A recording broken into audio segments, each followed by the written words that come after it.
Hello everyone, स्वागत है एक बार फिर से आपके अपने YouTube channel skip English diary में, जहां पर हम लोग न्यू कर रहे हैं सब्जेक्ट वर्ब एग्रीमेंट का सेशन, जिसमें आज हम स्टार्ट कर रहे हैं रूल नंबर 13 से। जैसा कि बच्चों का रिक्वेस्ट था कि सर रूल नंबर 13 से ही स्टार्ट करिए, वो शायद रूल नंबर 13 समझ में नहीं आया, तो आज का सेशन हम अगेन रूल नंबर 13 से स्टार्ट कर रहे हैं। कोशिश रहेगा कि रूल नंबर 13 से ही आज इस सेशन को पूरी तरीके से समाप्त कर दिया जाए। अभी तक आपने जो कुछ भी सीखा है, जो कुछ भी पढ़ा है, और उसके बाद जैसे ये सेशन कंप्लीट होता है तो एक प्रैक्टिस सेशन, जैसा कि मैं पहले ही बोला था कि एक प्रैक्टिस सेशन में लेकर आने वाला हूँ। तो चलिए स्टार्ट करते हैं सब्जेक्ट वर्ब एग्रीमेंट का रूल नंबर 13 से। अब रूल नंबर 13 क्या कहता है कि यदि आप देखते हैं कि सेंटेंस जो है, सेंटेंस में यदि a number of, a large number of, a great number of, large number of, ठीक है, both, several, various, few, a few, very few और वेरी फ्यू के साथ यदि कोई प्लूरल नाउन या फिर प्रोनाउन आता है तो ये हमेशा क्या करता है कि जितने भी हैं ये हमेशा आपको प्लूरल वर्ब्स लेते हैं। हमेशा आपको कौन सा वर्ब लेंगे? प्लूरल वर्ब्स लेंगे।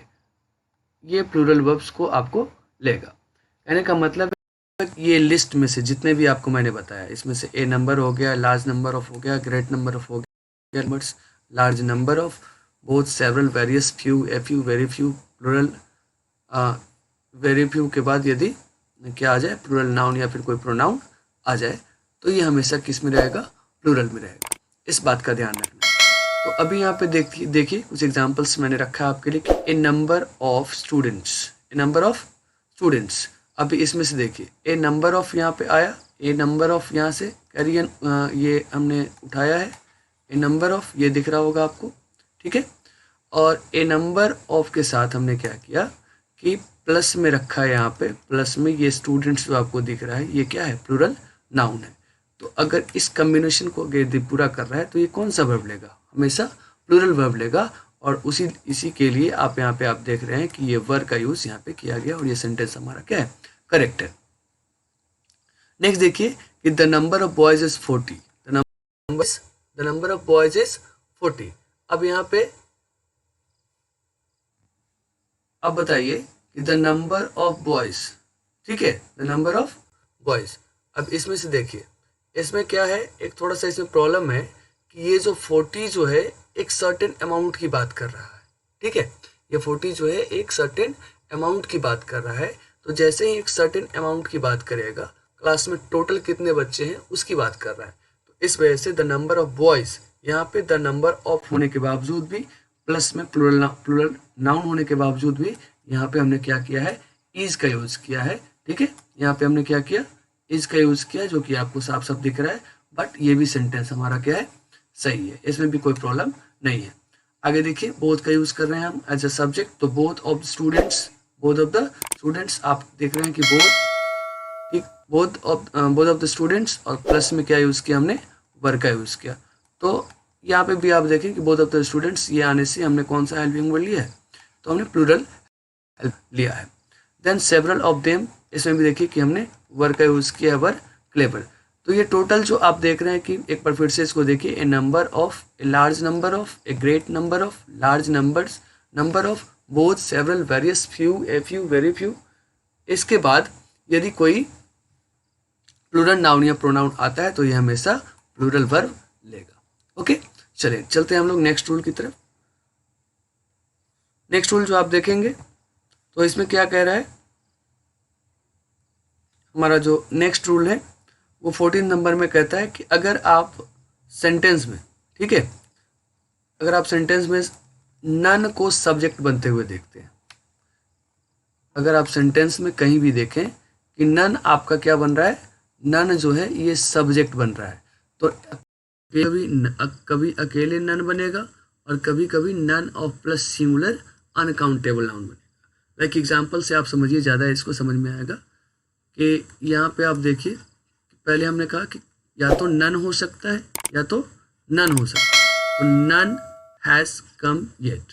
अब इसमें देख रहे हैं कि नन जो है ये सब्जेक्ट बना है, तो ये सब्जेक्ट बना, तो इसके साथ हमने क्या यूज़ करना है, सिंगुलर वर्ब का यूज़ करना है। किस वर्ब का, सिंगुलर वर्ब का। तो इस वजह से नन के साथ हमने हैज़ का यूज़ किया है, तो नन हैज़ कम येट, ये हमारा सेंटेंस क्या सही हो जाएगा। नेक्स्ट देखिए कि जैसे ही हमने क्या किया कि नन को ना यूज़ करके हमने क्या किया है, नन ऑफ का यूज़ किया है। लाइक हियर आप देख रहे हैं रूल में ही कि नन ऑफ, और उसके बाद हमने क्या किया, कोई अनकाउंटेबल सिंगुलर अनकाउंटेबल नाउन लिया है। तो नन ऑफ के बाद ये जो आप देखिए नन प्लस ऑफ और प्लस में ये जो मनी आप जो देख रहे हैं, तो मनी क्या है, मनी हमारा सिंगुलर अनकाउंटेबल नाउन है। अगर ये सिंगुलर अनकाउंटेबल नाउन है तो ये जो रूल हमारा ऊपर जो कह रहा था उसके अकॉर्डिंग ये बिल्कुल परफेक्ट है। और इस वजह से यहाँ जो आप देखिए कि ये जो इज का जो यूज हुआ है, इज का जो यूज आप देख रहे हैं, ये क्या है, बिल्कुल सही है। और इज हमारा यहाँ पे सिंगुलर वर्ब के तौर पे यूज हुआ है। तो इस रूल को ये क्या करता है, फुलफिल करता है। इस वजह से ये दोनों सेंटेंस हमारा क्या है, सही है।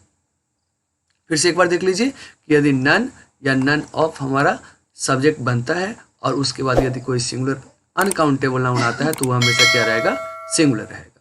नेक्स्ट देखिए, अब यहाँ पे एक समस्या आएगी कि नन ऑफ के बाद, नन ऑफ के बाद क्या करेगा कि नन ऑफ के बाद आपको प्लूरल नाउन या प्रोनाउन दे सकता है।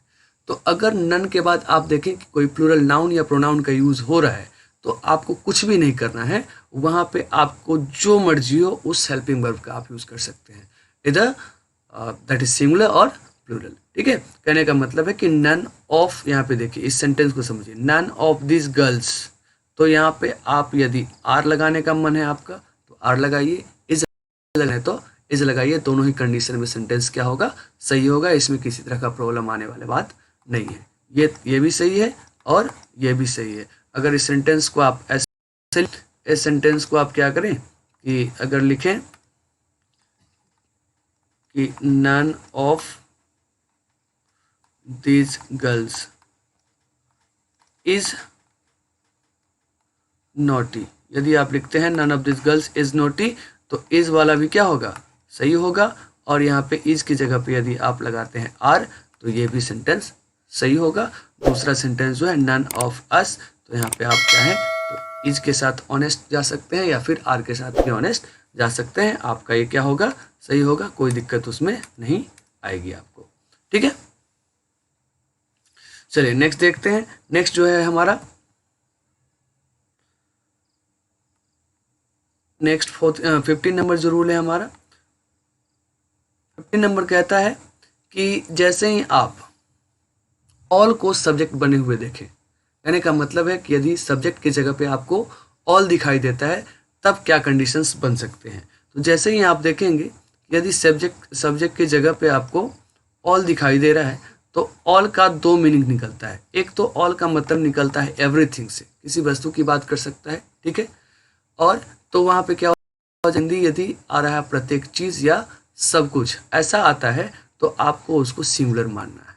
ठीक है, जैसे सब कुछ तैयार है, मान लीजिए किसी आप पार्टी में बैठे हैं, किसी पार्टी में हैं और पार्टी में खाने की चीज़ों की बात हो रही है कि कितनी चीज़ें बने हैं, कितनी चीज़ें नहीं बनी हैं। तो वहाँ पे जो वस्तुएं हैं जो तैयार हो चुकी हैं, मटेरियल्स जितने भी हैं, उसकी यदि बात करी जाएगी तो आपको सीधा बोलेगा ऑल इज रेडी, ना कि ऑल आर रेडी। यहाँ पे क्योंकि जो आप मटेरियल्स की बात करते हैं तो वह क्या होता है, अनकाउंटेबल होता है, और जैसे ही उसको आप अनकाउंटेबल देखेंगे तो वह क्या हो जाएगा, सिंगुलर हो जाएगा। तो इस वजह से ऑल इज रेडी आपका ये सही होगा। दूसरा कंडीशन इसका बनता है कि ऑल का मतलब यदि आप क्या देखें, नंबर देखें। अगर ऑल की जगह पे जहाँ पे अभी हम मटेरियल की बात किए थे, अगर हम किसी व्यक्ति की बात करें, ठीक है, जैसे यहाँ पे है ऑल आर वेल, सभी ठीक है। अभी यहाँ सभी क्या है, ये चीज़ नहीं बात कर रहा है कि आपका सेहत कैसा है, उसकी बात नहीं कर रहा है, यहाँ हर व्यक्ति की बात कर रहा है। ठीक है, यहाँ पे बात किसकी हो रही है, पर्सन्स की बात हो रही है। जब पर्सन्स की बात होती है तो पर्सन्स क्या होते हैं, काउंटेबल होते हैं। मान लीजिए कि घर में परिवार में 10 लोग थे। ठीक है, परिवार में मान लीजिए कि 10 लोग थे और 10 लोग के बारे में पूछा गया कि क्या सभी ठीक है, तो यदि आप बोलते हैं कि यस ऑल, तो यहाँ पे ऑल जो यूज़ हुआ ये 10 के लिए यूज़ हो रहा है। इस वजह से ऑल क्या हो जाएगा, ऑल आर रेडी होगा, ना कि ऑल इज रेडी होगा। ऑल इज रेडी नहीं लिखेंगे आप, क्या ऑल आर रेडी लिखेंगे।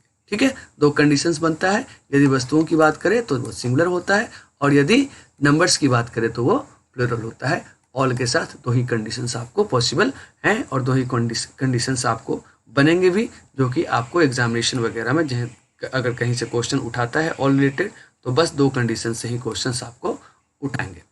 ठीक है, चलिए नेक्स्ट बात कर लेते हैं हम लोग। ऑल के साथ यदि और भी हम लोग कुछ चेंजेस करें, एक तो ये डायरेक्ट वे में ऑल हो गया, अगर इसके साथ हम कुछ चेंजेस करें like all, all of, not all of, अगर इस तरीके का कोई हम लोग सब्जेक्ट लेते हैं, ऑल ऑफ और नॉट ऑल ऑफ, अगर इसके बाद सिंगुलर अनकाउंटेबल नाउन आता है, मतलब जिसको आप काउंट नहीं कर सकते हैं, तो वो हमेशा क्या होगा, सिंगुलर होगा। सेम चीज़ें हैं, बात पीछे वाली ही की तरह थी। जैसे यहाँ पे देखते हैं all of water, all of water, अब यहाँ पे देखो वाटर को काउंट किया नहीं जा सकता, जैसे ही काउंट हम नहीं कर सकते हैं तो वह क्या हो गई, मटेरियल की बात हो गई। जैसे ही मटेरियल आया तो यह क्या बन गया, सिंगुलर, जस्ट पीछे वाले रूल की तरह ही काम करता है।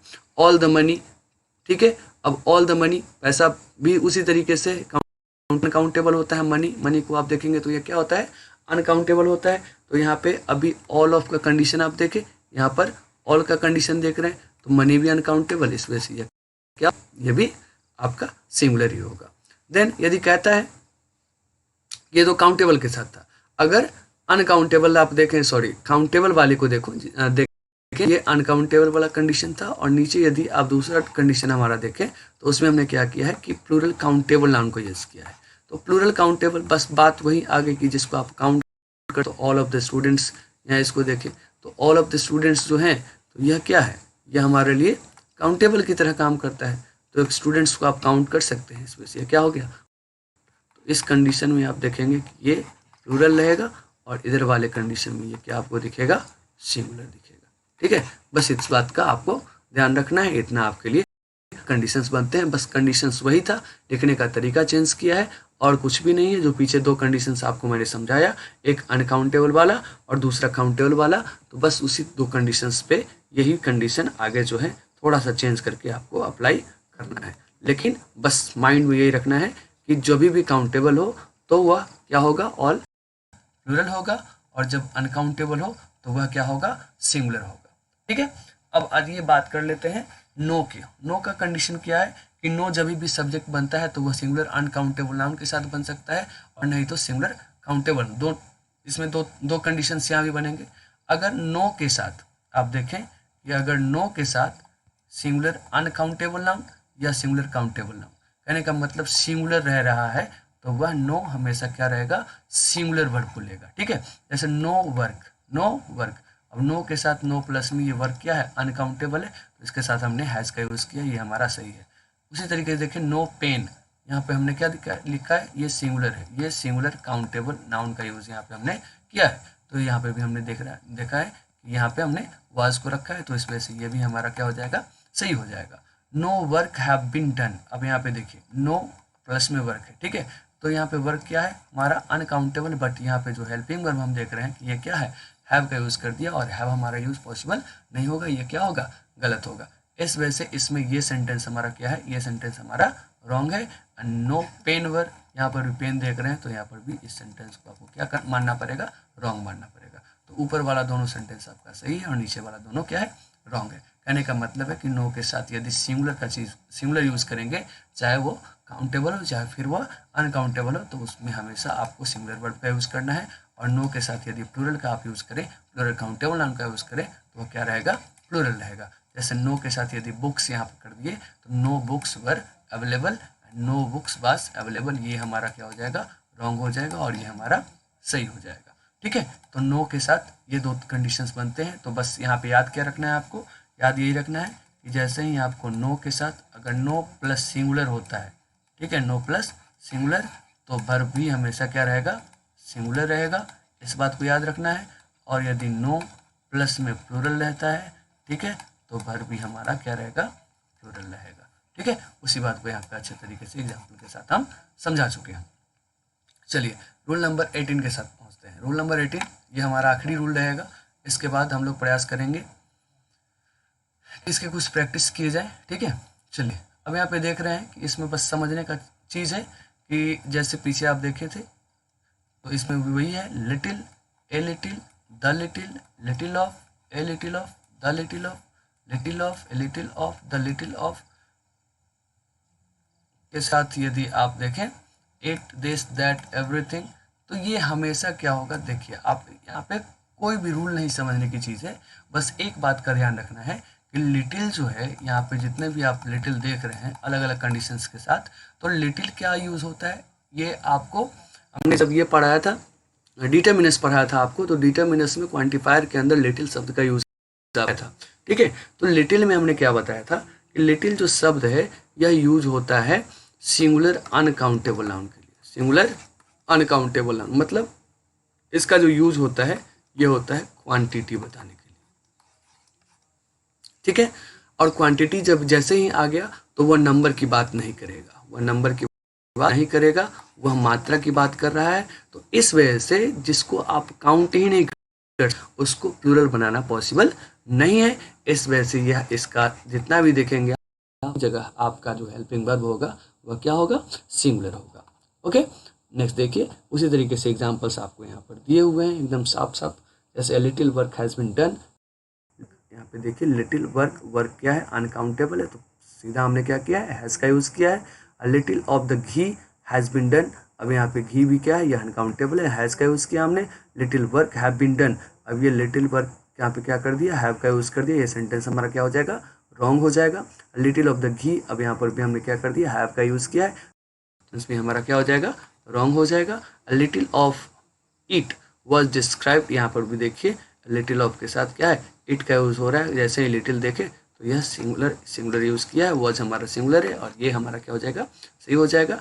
देन है लिटिल ऑफ इट, वर यहाँ पे यूज़ कर दिया, तो वर यूज़ करेगा तो ये क्वेश्चन क्या हो जाएगा, हमारा रॉन्ग हो जाएगा, सेंटेंस हमारा बिल्कुल रॉन्ग रहेगा।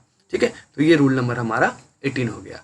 अब चलिए, अब बातें हैं उसको आप मैं थोड़ा सा आपको मैं बता दे रहा हूँ, बस इस बात को आप ध्यान रखेंगे। तो जितने भी क्वेश्चंस हैं, अगर नंबर वाला जितना भी क्वेश्चंस आता है नंबर्स क्वांटिटी रिलेटेड, वो क्वेश्चंस आपको बिल्कुल भी नहीं छूटेगा। आप थोड़ा सा बस चले जाइए कहाँ, तो जो क्वांटिफायर में हमने पढ़ा था, तो क्वांटिफायर में हमने क्या पढ़ा था कि जो नंबर वाले पार्ट्स होते हैं, ठीक है, जो नंबर बताने के लिए यूज़ होते हैं, जैसे आप पढ़े थे फ्यू, ठीक है, फ्यू से क्या करते हैं हम लोग नंबर बताते हैं, तो नंबर वाला जितना होगा वो आप रखेंगे प्लूरल में।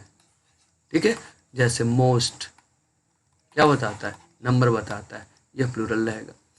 देन आप जितने भी क्वांटिटी बताने के लिए यूज़ करेंगे, अभी कुछ आपको मैं बताया भी लिटिल, तो क्वांटिटी बताने वाले जितने भी होंगे वो सब क्या हो जाएंगे, वो हमेशा सिंगुलर होंगे, क्योंकि क्वांटिटी हमेशा अनकाउंटेबल नाउन का बताया जाता है और नंबर हमेशा किसका बताया जाता है, काउंटेबल का बताया जाता है। तो नंबर वाले में आपको ध्यान रखना है कि नंबर के मतलब सिंगुलर नंबर होगा तो आप सिंगुलर यूज़ करेंगे, प्लूरल होगा तो प्लूरल यूज़ करेंगे। बट वर्ड जो है मोस्ट में क्या होता है कि सिंगुलर प्लूरल कुछ भी पता नहीं लगेगा, तो मोस्ट हमेशा क्या रहता है, प्लूरल फॉर्म में रहता है। नेक्स्ट देखिए, अगर आप परसेंटेज वाला दिया हुआ है 5%, 10%, ठीक है, जैसे देगा 5% ऑफ मिल्क, तो 5%, 10%, तो यहाँ पर जब डायरेक्ट वे में आपको यूज़ किया हुआ रहेगा 5%, 10%, तो ये सिंगुलर होता है, क्या होता है, सिंगुलर होता है। ठीक है, as for example 5% of milk, ये अगर सब्जेक्ट बन रहा है 5% ऑफ मिल्क, तो यहाँ पे ये क्या हो जाएगा, ये सिंगुलर वर्ब लेगा इज गुड, यहाँ पे आप बना सकते हैं इसको इज गुड, तो 5% of milk is good. But अब क्या होता है कि इसी ने आपको यहाँ जो यूज़ करेगा तो उस तरीके से ना यूज़ करके कुछ अलग तरीके से, अगर परसेंटेज या फिर आप देखते हैं फ्रैक्शंस, ठीक है, फ्रैक्शंस का यूज़ करता है, तो फ्रैक्शंस में like 4/3 of mangoes, of mangoes, 4/3 of mangoes, यह क्या है, जितने भी आपको परसेंटेज और जितने भी आपको इस तरीके से क्या देंगे, फ्रैक्शंस देंगे, समझ जाइए वो हमेशा क्या होगा, तो पार्ट ऐसे याद करेंगे कि पार्ट ऑफ परसेंटेज, क्या याद करेंगे, पार्ट ऑफ परसेंटेज, इसको मैं इरेज कर दे रहा हूँ, ठीक है, तो पार्ट ऑफ परसेंटेज या पार्ट ऑफ फ्रैक्शन, जैसे ही सब्जेक्ट यूज करता है तो आपको समझ जाना है कि वह क्या है, वह सभी जो है आपके सिंगुलर फॉर्म में रहेगा। ठीक है, वो हमेशा किस फॉर्म में रहेगा, सिंगुलर फॉर्म में रहेगा। तो यहाँ पे थोड़ा सा आपको मैं बताता हूँ, फ्रैक्शन वाला बता ही दिया, तो पार्ट ऑफ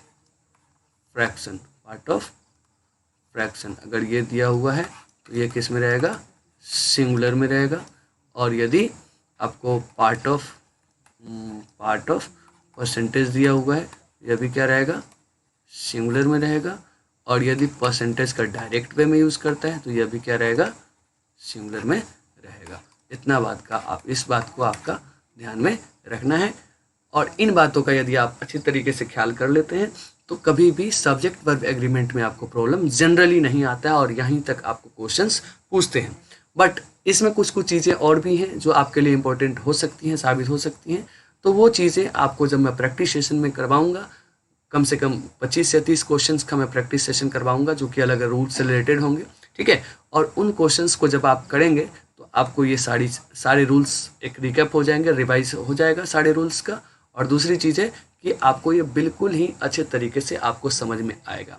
चलिए, इसमें एक टिप्स क्या रहेगा, एक टिप्स का ध्यान रखना है कि इसमें जो है एरर ऑफ प्रॉक्सिमिटी से बचना है। कहने का मतलब है कि कभी कभी क्या होता है कि सब्जेक्ट कुछ और होता है और हमें दिखता कुछ और है, दिखाई कुछ और है और होता है, ठीक है। सब्जेक्ट रहता कुछ और है और दिखता कुछ और है। तो उस कंडीशंस में आप हमेशा क्या करेंगे, थोड़ा सा अपना सेंस यूज़ करना है और सब्जेक्ट को बिल्कुल अच्छे तरीके से समझना है। और सब्जेक्ट जब आपको क्लियर हो जाएगा तो किसी भी तरीके का सब्जेक्ट वर्ब एग्रीमेंट में गलतियाँ होने की चांसेस बिल्कुल भी नहीं है।